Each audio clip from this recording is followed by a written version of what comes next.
It's a lot of paper, Shell.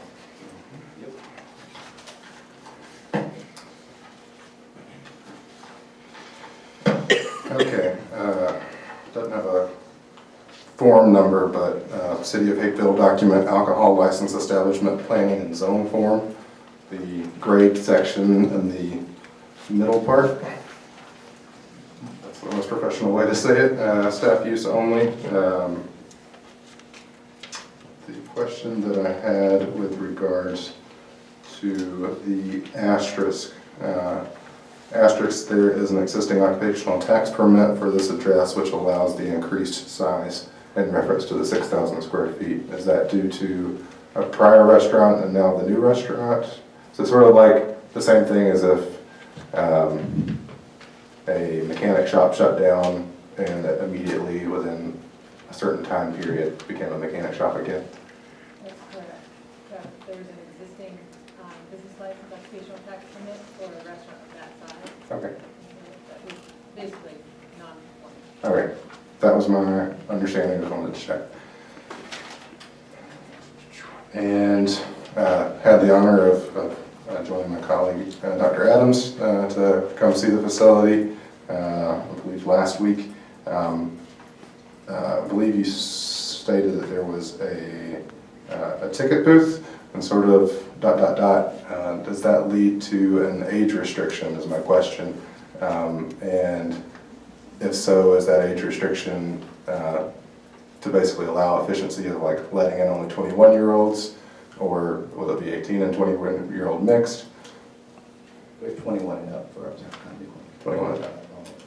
All right. Or at the door. Okay.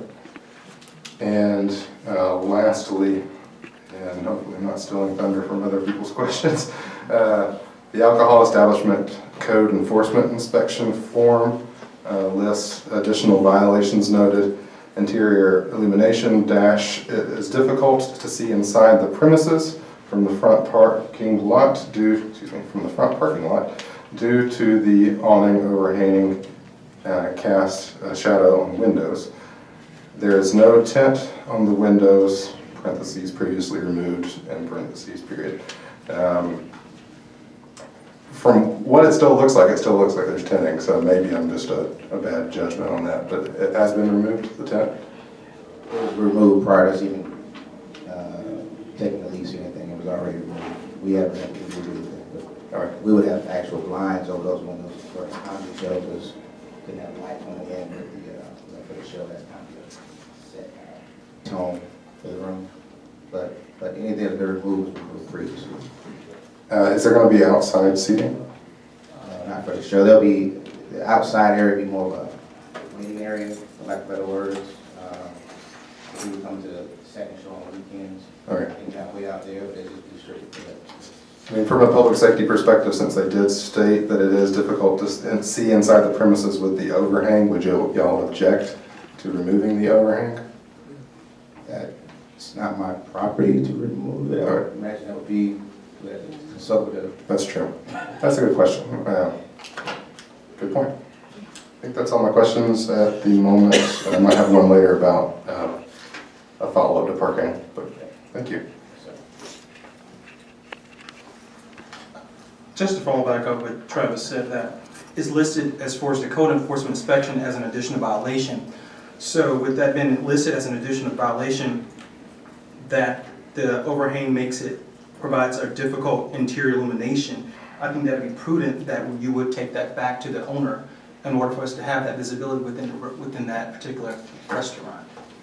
Yes, sir. Also, are the cameras working inside of that facility? Yes, sir. Okay.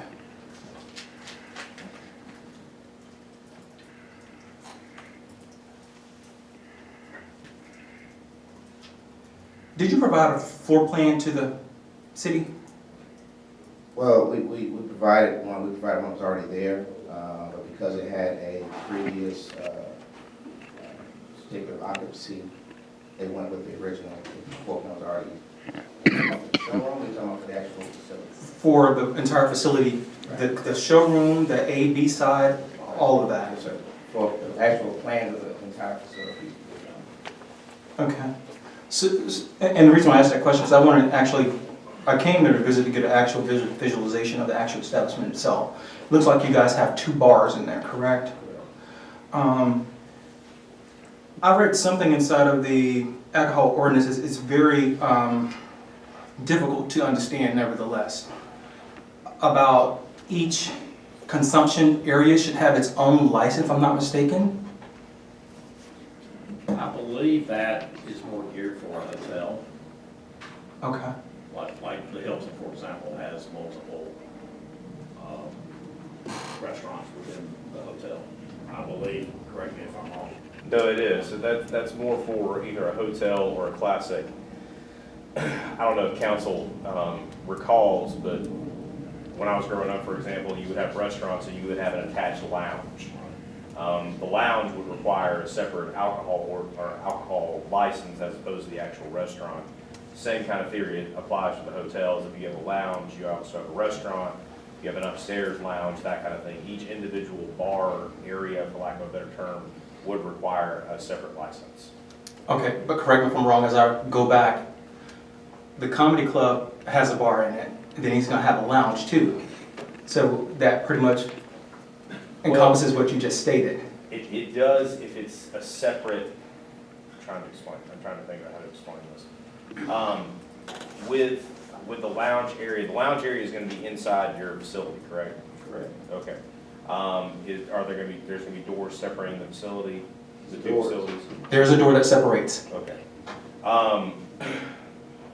When you're serving alcohol, my understanding was that they were gonna be serving alcohol and slurry to food in the main area. Is that correct? That's So we have a kitchen that's gonna be open the That's entire correct. time? Then, from what we spoke about with the Alcohol Review Board, I believe that would qualify since they are doing it ancillary with the food. The license is okay since it's all under one roof. I'm sorry if I didn't explain it before, not under one roof, but it's all in one facility, if that makes any sense. It's not, you have 3 different bars and locations in congruity with a hotel. It's that you have a restaurant and also next to it, a lounge.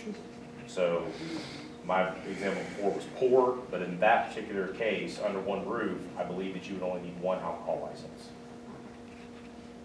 For a better understanding for myself, I prefer to have more specific clarity Okay. for that. And just if I can interject, I know City of Atlanta has a similar ordinance, and I've worked in a facility that had several bars under one roof, and they did require 2 separate licenses. And I think, just to be safe, to me, if they're in 2 separate rooms, and you're saying the restaurant's gonna be separate from the actual club, but food will be served from the restaurant, but they're 2 separate rooms. This seems like it's 2 separate And the bars same as would well. apply for any place that had, Corner Tavern comes to mind, they've got an outside area. They serve food from an inside restaurant outside. It all falls under the same footprint. So with that example, then they would be out of compliance as well as other establishments, right?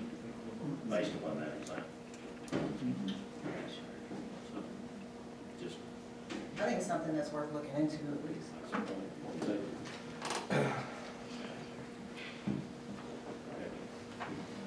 Any other questions? No. All right. I'm only really interested in, staff can rein me in if I step out of bounds. I would like to ask about what your plan for security, I'm sure you have a plan inside the facility. I would wonder about the parking lot itself. The city of Hapeville, is like other metro areas, have had instances in our public parking lots and some private parking lots of the smash and grab incidents, things of that nature. And I wondered if your management team had given thoughts to parking lot security. Yes, sir. We intend to use a valet company. And with that valet company, they have a security officer they keep in the lot. And we've already met with them a couple of times and kind of mapped out the lot and how egress will go through, and so we'll have security in the parking lot. We're also looking at, I met with Officer Carroll here a week or so ago and discussed the opportunity to bring it in, him or somebody from that crew to kind of assist as well, particularly on the weekends. Are you valet parking? Is that the plan? Yes, sir. Can I have a follow-up question to that then? Per the code, and I don't have the exact wording correct, but basically the sales report that must be submitted on a monthly basis. How does the report distinguish revenue between revenue accrued inside of the walls, i.e. food, alcohol, comedy, and that accrued by a LLC that's not the same as the applicant? So essentially, I mean, if you're doing a valet situation, there's usually either a profit sharing where you're getting 50, I'm getting 50, or 100-0. But my question to staff is, I mean, if the answer is readily available, is when that revenue is accrued via on premises, does that also get reported as part of sales? If we're talking about revenue for the valet company, they should have a separate business license, separate reporting in, and that doesn't report to us as part of the concession, as part of the percentage of sales, percentage of revenue. All right.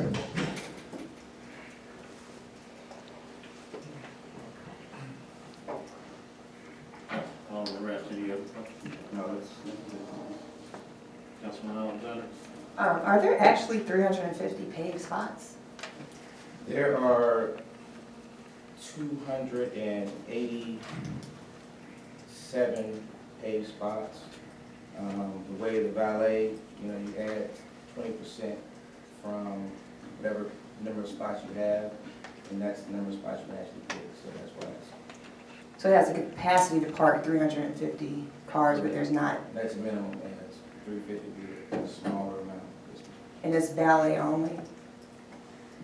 Yes, ma'am, but I mean, especially on the weekends, we want to do valet, we want to be able to have a control lot. For the most part, we have a valet. I'm just asking because I live walking distance, and I know there's a Catholic church that has a pretty high attendance rate, and parking over there is already pretty much a mess. It can be a hazard sometimes. And so the idea of overflow parking is a concern for me. I know it's a concern for other people in the neighborhood, and I want to know what measures you're going to take to discourage people from parking on the street at all, or the valet. The people at the valet company see people parking on the street, let them know that it's valet only. Are you willing to contract with a booting company or a tow company to ensure that your customers aren't parking on the streets? I mean, I would have no issue with that at all. I mean, we would definitely be encouraging all of our customers to park in the lot. We definitely encourage anyone to park on the street. Our crowd, even on a great night, I can't imagine it be over capacity at that particular lot. That'd be, a really, really good night. But we typically, if we had 300 customers, that's still probably about 200 or so extra spaces being used. So, but we wouldn't have an issue at all with that, the higher booting company. And what- That's something that we kind of look at as we proceed. What would the maximum capacity be for, because are you using the same structure? I used to go to the old one, the same structure where there's 2 shows. Be 2 shows on Friday nights, typically 3 shows on Saturday night. And what's the maximum seating capacity for a show? Maximum, well, according to the fire marshal, it's like 350 for that room.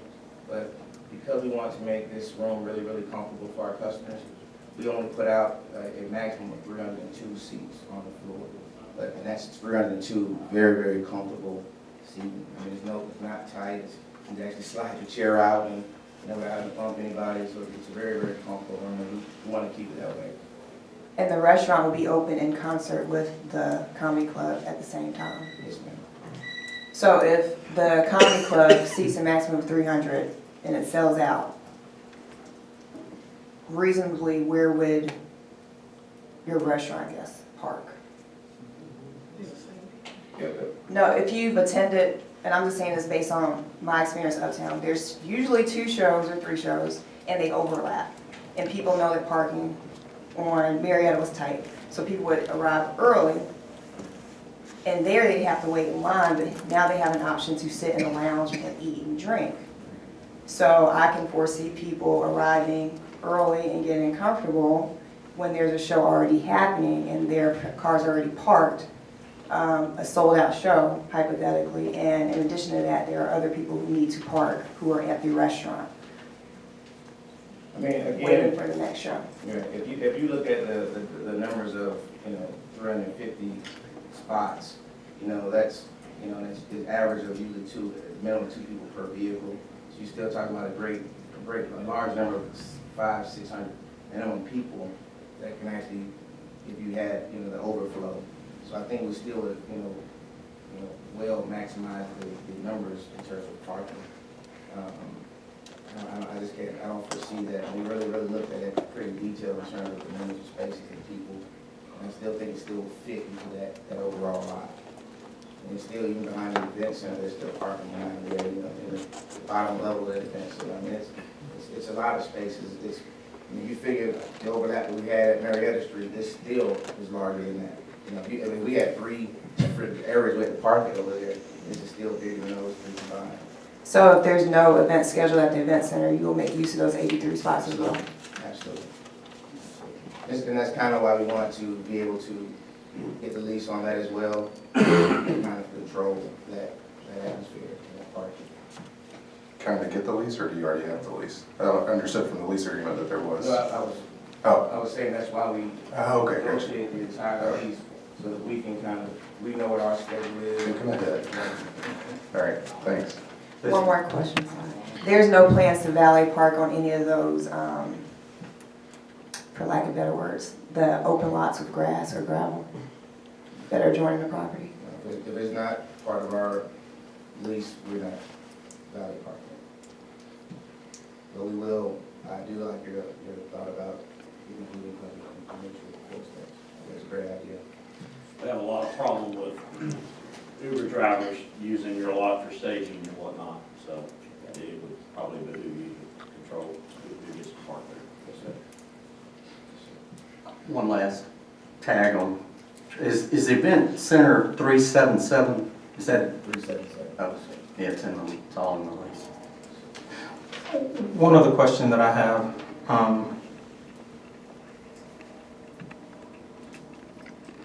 since we're getting clarity, I've asked for clarity as far as how many actual licenses you need for actual alcohol. In the event, how feasible do you think that it would be if you were granted the alcohol license for the comedy club, to just only open that side versus and hold off on the other until we actually get clarification on that? If you're granted the license. I'm not saying you will, I'm just saying if. How do you feel about that? How I feel about it? I mean, naturally, I would, my preference would be to be able to, if we were granted the license, to be able to function, and I guess my appeal would be to, if granted the license, to grant it as it would normally be granted, and then maybe revisit it in terms of this is what you may need to do, and if so, we will, adhere to whatever new regulations, but if, as the mayor said, they've already granted other people, my hope would be that we would get the same, if granted that license, would get the same kind of thing, and then maybe, once it's reviewed, if everybody has to change it, we follow that same. But it would be fairly applied to other locations. I believe he would be out of compliance if he just had the comedy club only not serving food, because he's required to serve the food. Sure. Just having the comedy club only, no food sales. But the restaurant is inside of the comedy club It is area. inside- oh, okay. We would sell food, So the food regardless. would be available in the comedy club. Absolutely. Yeah, food's a big part of the comedy club. That would be mine. Okay.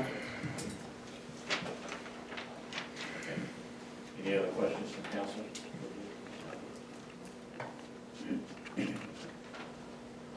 All right, thank you, Mr. Suggs. All right, with that being said, that will close the public hearing portion of that, and this is a consideration action, so is anyone prepared to make a motion on this item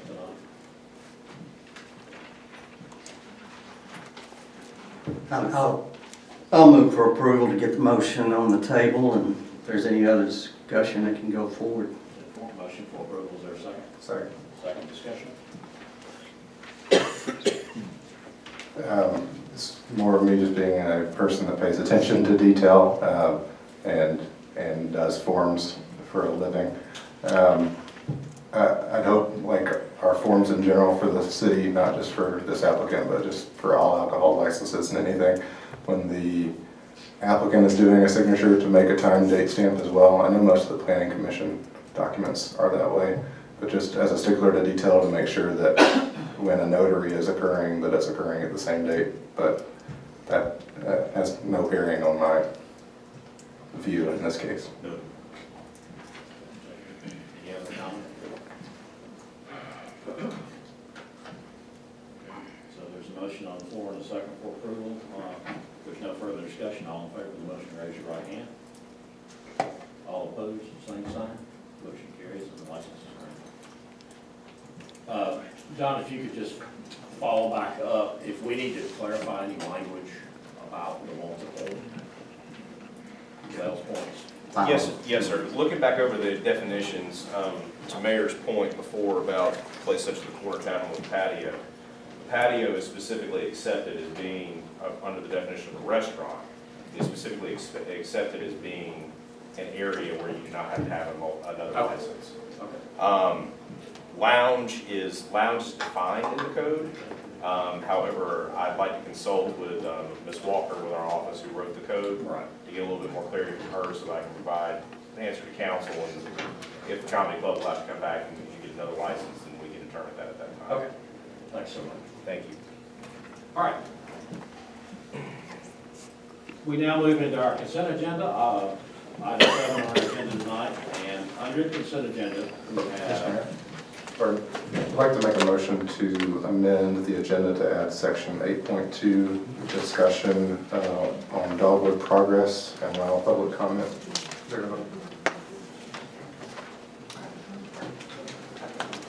You want to second Travis's motion?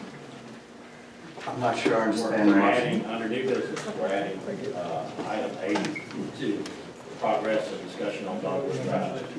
Second. Oh, okay. We have a motion and a second discussion. So we'll have staff prepared to weigh in on this amended motion? Okay. All right, further discussion? Being none, all in favor of the motion, raise your hand. All opposed, same sign. Motion carries, and that will amend the agenda. Okay, so under our consent agenda, we have consideration of action on ordinance 2018-01, home occupation tax permit. During the review of an occupational tax permit process, it was become clear that the current home occupational tax zoning requirements have limited what should have otherwise be allowable uses by the intent of the code. Specific occupations have been listed as not permitted when they actually meet the intent of the code, for example, real estate brokers. Staff is recommending a text amendment to clarify the intent of the home occupational tax allowable uses while eliminating specific occupational restrictions. City Planning Commission considered this issue on Tuesday, December 12, 2017. Recommended approval pending 2 revisions. Staff supported their findings and recommendations. The ordinance was considered on first reading on January 9, 2018. This will be the second final reading.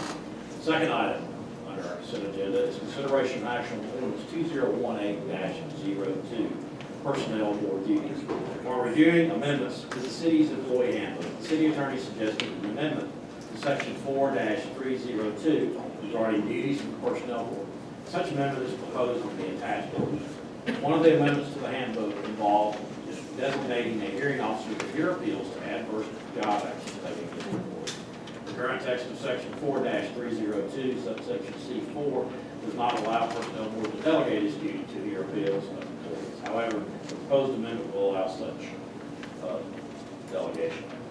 So that is the second item. And the third item is consideration and action on resolution 208-01, hotel motel tax rate change, 51B. At the January 8, 2018 meeting, requested staff review two considerations for language authorizing the change up to OCGA 48-13-51, subsection B. Staff has reviewed the language with the attorneys and provides the attached resolution for consideration action.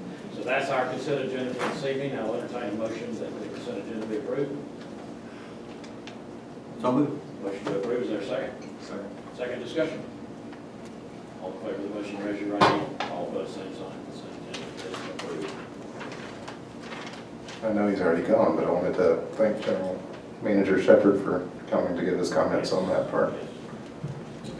Yeah, he's a big taxpayer. 7.3, new business, 8.1, consideration and action to select Luskin Company Incorporated as the design builder of the theater at 597 North Central Avenue. City staff solicited bids for the theater project at 597. Thank you, guys. Thanks, gentlemen. I'll be careful.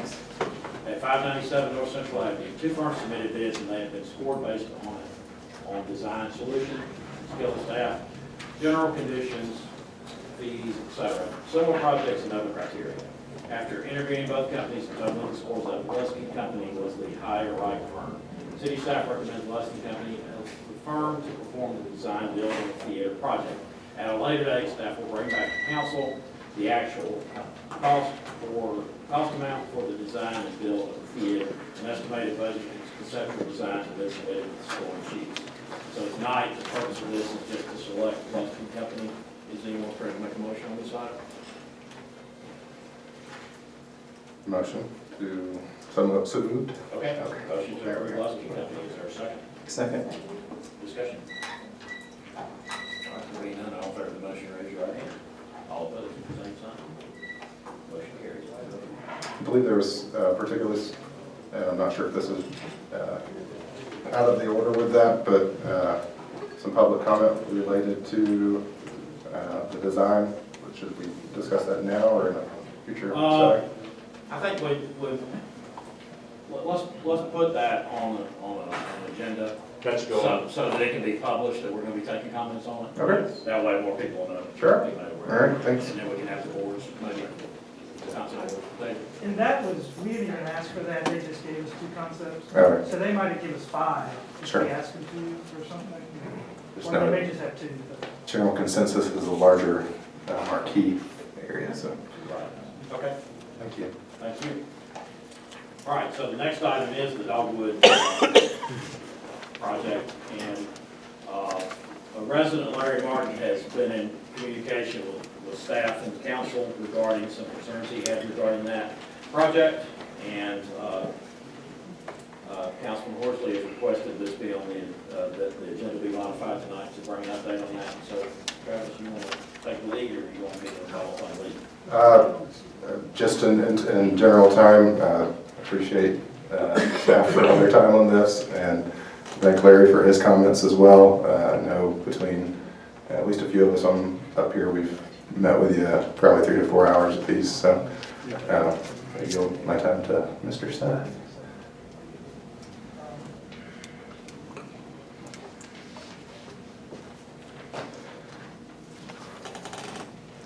Progress is still ongoing. We are in the process of putting the bricks in. What we have out there right now currently is from white line to white line is a 30-foot road width. What we will have is still going to be a 30-foot road width. What's going to change is the markings or the striping. Instead of having two 15-foot lanes, you're going to have two 11-foot lanes and two 4-foot for bicycles. The designers have used the AASHTO guide. It's all regulated, and there's several places in the Atlanta area that have that. Currently out there now, when you get to an intersection, you're going to have 3 10-foot lanes. So, and there's been no data that says, as a matter of fact, they have more data that says that the tighter it is, the slower the speeds. If you go look at Sylvan Road right now, it's a wide road. You have a tendency to go very fast. You feel comfortable, but if it's smaller, you're gonna slow down. So we feel like it is gonna be something different because we haven't had that yet. It is an LCI plan, and there's a lot of bicyclists that really want to use this. And our $2 million that we got from ARC was tied to us installing these bicycle paths. So it will be a change. One of the concerns has been some of the planters. I was talking with the engineer today. We are looking to reduce some of the size of those planters and reducing a few where their telephone poles are, because that can be an issue. I would like to have removed all the telephone poles, but you're talking millions of dollars for that. So we are trying to take into consideration people's comments about, the clutter of the planters. Planters have other purposes besides just plants. They also are screening the old walls that are historical there that you could not touch. They also house the light pole themselves. When you're referring to old walls, are you referring to the wall that's between Ochoa and the... So there's a lot that goes into that, and just saying, well, we're going to wipe out all the planters. We've met with each property owner on that corridor, and they were pleased to see that something was going to happen to make it look nicer. But it looks like your proposal calls for removing 7 of them. Yes, that's what we talked with the engineer today, just because there has been some concern about in that corner about vision clearance and clutter with the telephone poles. If you go out there and look, the telephone poles are right there on the edge of the road right now. So we can't make the road any wider. So it's going to stay the same width, it's just the markings on the street will be different with smaller lanes. The only suggestion I submitted to my colleagues up here, and again, it's a suggestion, but I would mirror it with the idea that it would still maintain the same road diet, the same markings, just in between the sort of Nations Cafe to travel agency corridor, all the way to Arches / Ochoa area, essentially where you have the western curve of Dogwood. On the southbound lane, western curve, essentially providing markings where the bike lane would be to force the bike onto the sidewalk. I understand OCGA doesn't allow for sidewalk bicycle riding, but in certain circumstances, when it's properly marked, when it's properly painted, there's plenty of use cases, and I think Austell, near Georgia Tech, Columbus, that have done that. And I think when I was trying to get to the main meat of Mr. Martin's conversation as well, it was out of an abundance of desire of safety, and I understand the stats as it comes to